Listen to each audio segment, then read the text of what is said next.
Sugar back again for another film review, and this week's feature is Quiet Place 2, playing right now in theaters to kick off the Memorial Day weekend and the unofficial start of summer and Summer Blockbuster 2021 as we safely return to the theaters indeed. Now, this film stars, written and directed by John Krasinski and his wife, Miss Emily Blunt, one of my favorites indeed. So this film begins where the last film ends. Hopefully you have seen that. And when I talk about where it ends exactly, which is fantastic. What is also great about this film the second time around is we get a peek into how the beginning of this Quiet Place journey begins, which is fantastic for more information. So it's kind of like a prequel and a continuation in one. Kudos to you, John Krasinski, for filling in those gaps for us. Now, what I like about his writing and directing style is he wastes no time because he captures you as soon as the film opened. It opened in an electrifying manner. I was holding my breath. I was gasping. I was right there with him the entire journey. Yes, you pulled me in. This film, as I said, opens up electrifying and then thrilling in the middle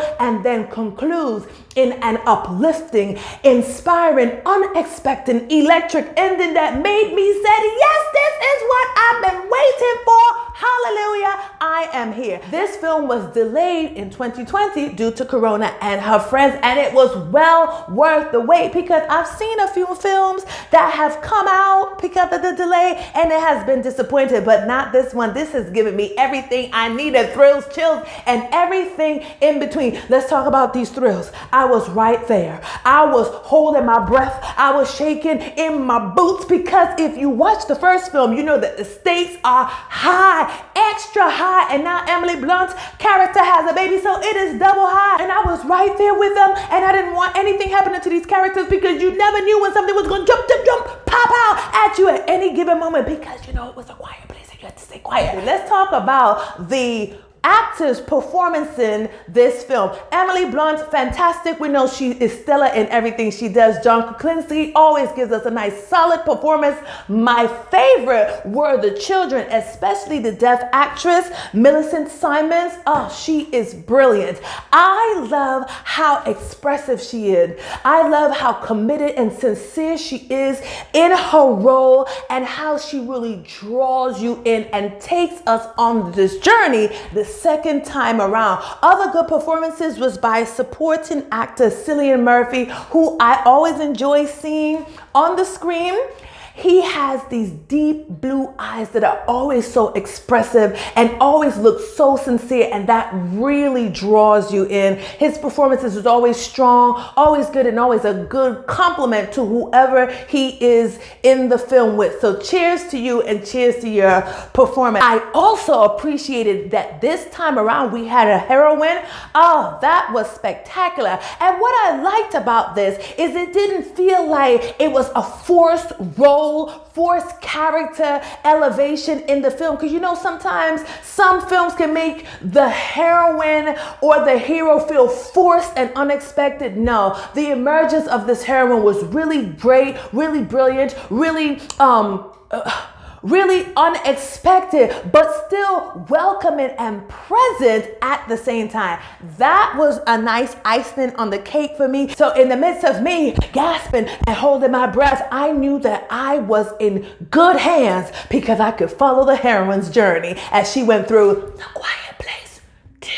Spoiler alert. So we had the one black brother show up, and I just thought, for one time, the black brother would not suffer the fate that the black people usually do in these films. But you know what, guys? He did. And I was sad, but I knew it was coming. But that was the only downside. But while he was there for a few moments, you were like, yes, I've been waiting for you, and I'm excited to see you. And then he was gone. But aside from that, a strong, good film, written well, score really helped to paint the picture of how high the stakes was. I appreciate the soundscape going on, and I just appreciate this overall, the thrill ride that it takes you on. This film runs at 1 hour and 37 minutes. You can only see it in theaters. You cannot stream it online. I'm sorry, but you know what? It needs to be on the big screen so that you can really go through the motion of being in a quiet place too. In addition to that, I appreciated that John Krasinski welcomed me back to the theater. He had a little message before the film starts, and I said, thank you so much for welcoming me back. I really felt like he appreciated me putting on my mask and really coming back to the theater, because sometimes it's still a little scary out here in these corona streets, but I took that chance and it was well worth the chance. I would definitely see this film again. I give this an A+++. Hopefully the second time around I see it, I won't have a heart attack, but who knows, because it's so thrilling and it's a quiet place too.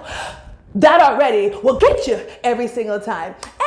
And that's about all Sugar has to say about that.